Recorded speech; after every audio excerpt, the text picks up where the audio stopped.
अस्सलामुअलैकुम, कैसे हैं आप सब लोग। उम्मीद करती हूँ आप सब लोग ठीक होंगे, खैरियत से होंगे। आज मैं आप लोगों को एक न्यू रेसिपी सिखाऊंगी। अगर आप लोगों के पास घर में 3 चम्मच दही और 1 कप बेसन है तो ये रेसिपी आप लोगों के लिए बहुत ही ज़बरदस्त होने वाली है।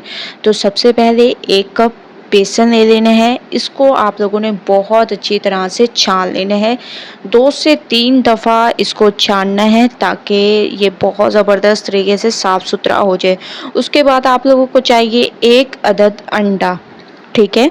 अंडे को डाल दें। इसके बाद इसमें आप लोगों ने डाल देने हैं, जैसे कि आप लोगों को वीडियो के शुरू में मैंने बताया कि दही 3 चम्मच चाहिए, तो इसमें 3 चम्मच आप लोगों ने दही के ऐड कर देने हैं। दही हर घर में मौजूद होते हैं। ये सारी सिंपल सी चीज़ें हैं जो घर में मौजूद होती हैं, ठीक है। इसके बाद इसमें कुटी हुई लाल मिर्चें, काली मिर्चें, धनिया पाउडर, हस्बे ज़ायक़ा नमक, ये 4 मसाले ऐड कर देंगे। इसके अलावा इसमें डाल देंगे टमाटर, प्याज, हरी मिर्चें और थोड़ी सी शिमला मिर्च मेरे पास पड़ी हुई थी, ये मैं ऐड कर दूंगी, ठीक है। अगर आप लोगों के पास मौजूद ना हो तो स्किप कर दें, वैसे हर घर में ये तमाम चीज़ें मौजूद होती हैं। तो इन तमाम चीज़ों को सबसे पहले मिक्स करेंगे। उसके बाद आप लोगों ने थोड़ा थोड़ा पानी डालते जाना है और एक स्मूथ सा बैटर तैयार कर देना है, ठीक है। तो थोड़ा थोड़ा मैं पानी डालती जाऊंगी, बैटर तैयार कर लेंगे। ज़बरदस्त तरीके से आप लोगों ने बैटर तैयार करने हैं, ठीक है। बैटर को तैयार करने में आप लोगों ने कोई कमी नहीं छोड़नी, कोई गुठली इसमें मौजूद ना हो। अच्छे तरीके से मिक्सिंग करनी है ज़बरदस्त तरीके से। तो मैं थोड़ा थोड़ा पानी डालकर मिक्सिंग करती जाऊंगी। तो माशाल्लाह से आप लोग देख रहे होंगे बैटर हमारा तैयार हो चुका है। अब हम इसमें डाल देंगे 1/4 चम्मच, इसमें डाल देंगे बेकिंग सोडा, ठीक है। 1/4 चम्मच बेकिंग सोडा। इसके बाद 1/4 चम्मच इसमें गरम मसाला पाउडर, क्योंकि अंडा हम लोगों ने ऐड किया है तो उसकी स्मेल को ख़त्म करने के लिए थोड़ा सा आप लोगों ने इसमें 1/4 चम्मच गरम मसाला पाउडर ज़रूर ऐड करना है।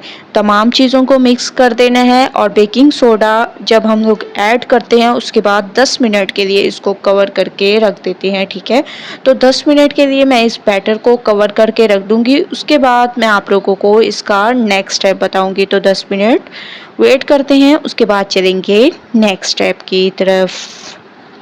तो 10 मिनट के बाद माशाल्लाह से बैटर हमारा सेट हो चुका है। दूसरी तरफ मैंने एक पैन में ऑयल ले लिया और ऑयल हमारा तकरीबन गर्म हो चुका है। ज़्यादा गर्म नहीं करना, बस गर्म होना चाहिए नॉर्मल, ठीक है। उसके बाद जो हम लोगों ने बैटर तैयार किया था उसके ज़रिए, चम्मच के ज़रिए आप लोगों ने ये डालते जाना है। अगर आप लोग चाहें तो चम्मच के ज़रिए डालें, अगर आप लोगों को हाथ से अच्छा लगे तो हाथ से डालें, लेकिन जो है मैं चम्मच से डाल रही हूँ। आप लोग हाथ की मदद से भी डाल सकते हैं और जिस साइज़ के आप लोग बनाना चाहें, ये स्नैक्स भी इसको आप लोग कह सकते हैं, पकौड़े भी कह सकते हैं। माशाल्लाह से अमेजिंग तरीके से ये तैयार होंगे। शाम की चाय के साथ ये बहुत ज़बरदस्त लगते हैं। और माशाल्लाह अब आप लोग इसका साइज़ देख सकते हैं किस कदर ये फूल चुके हैं। अब आप लोगों ने इनकी साइड को चेंज करते जाना है, ठीक है। इनकी साइड को आप लोगों ने हल्के हाथों से चेंज करते जाना है और एक अच्छा सा कलर आने देने हैं। तो माशाल्लाह से पकौड़े हमारे तैयार हो चुके हैं एक नए अंदाज में। आप लोग देख रहे होंगे कितनी ज़बरदस्त इनकी लुक आई है। तो अब मैं इसको एक प्लेट में निकालती हूँ और आप लोगों को दिखाती हूँ। माशाल्लाह से मैंने इसको एक प्लेट में निकाल दिया और फाइनल लुक आप लोग देख रहे होंगे कितनी ज़बरदस्त है।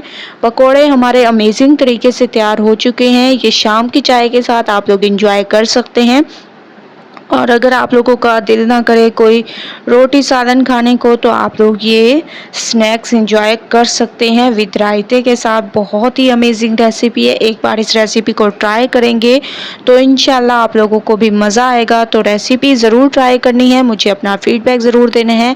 अगर रेसिपी पसंद आए लाइक करें, ज़्यादा से ज़्यादा शेयर करें। अल्लाह हाफिज़।